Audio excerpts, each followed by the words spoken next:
Welcome. Thanks for joining me, astrologer Patrick Arundell, for your in-depth forecast, weekly forecast, for week commencing the 15th of July for the Sun or the Ascendant.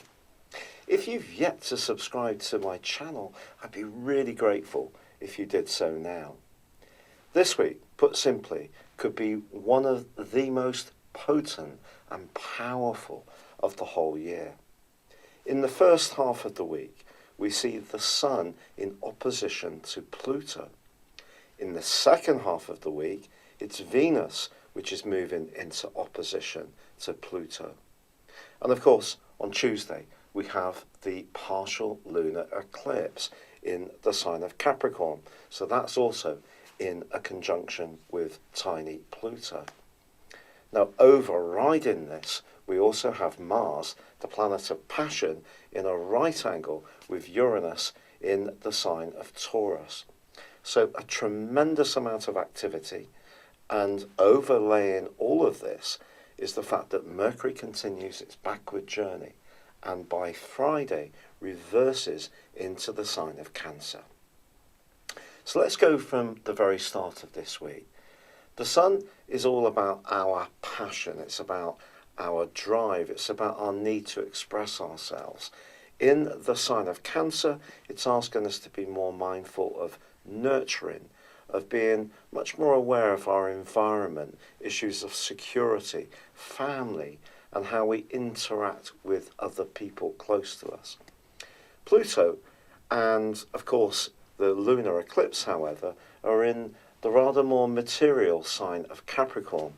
This is very much about our role in life, the physical part of security, where we live, and also how we view things like work and status.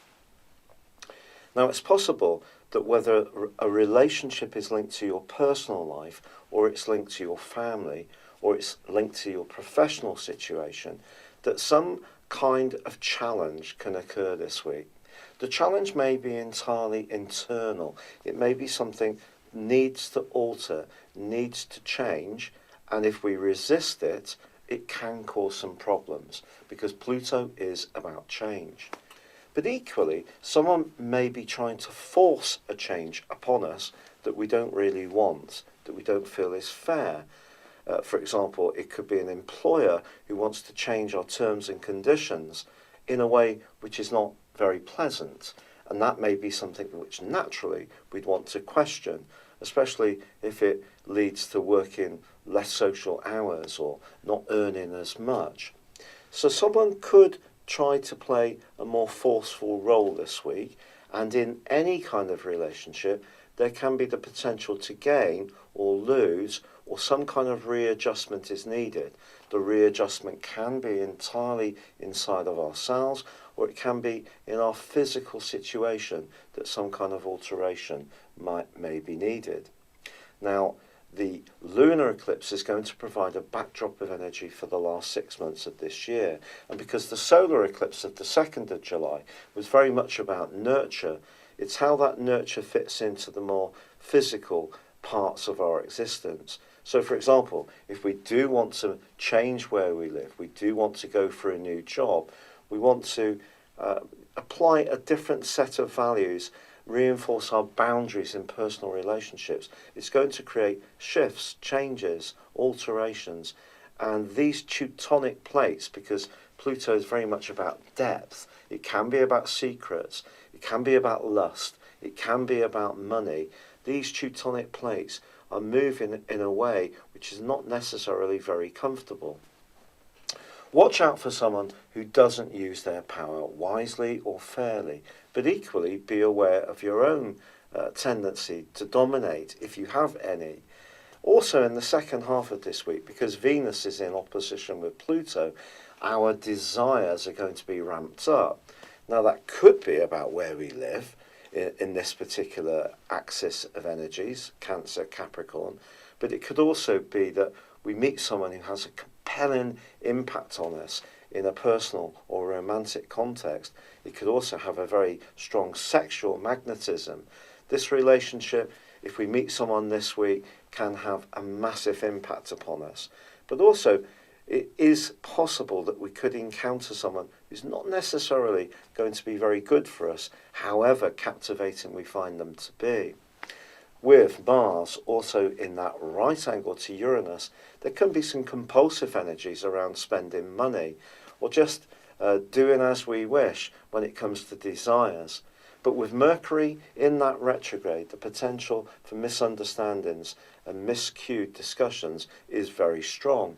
So by the end of the week, as Mercury moves back into the sign of Cancer, where frankly it's not at its happiest, we need to make sure that we continue to articulate how we feel in as clear a way as possible.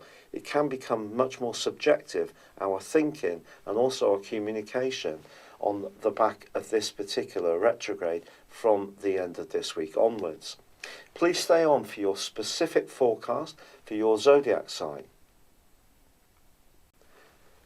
Hello Aries, and here is your specific zodiac sign forecast for this week. Your sign is very much about initiation.